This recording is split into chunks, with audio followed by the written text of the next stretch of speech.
بسم الله الرحمن الرحيم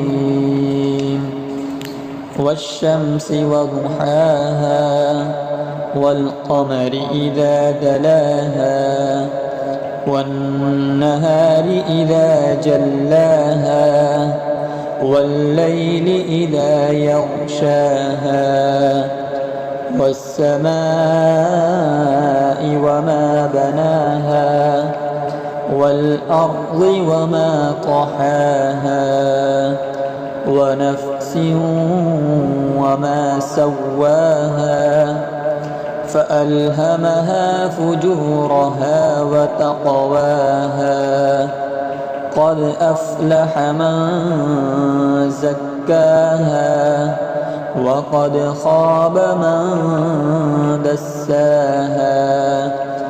كذبت ثمود بطغواها إذ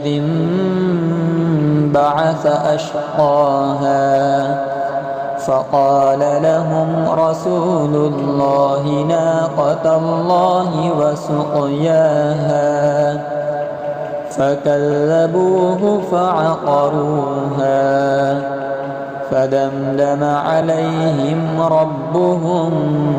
بذنبهم فسواها ولا يخاف عقباها.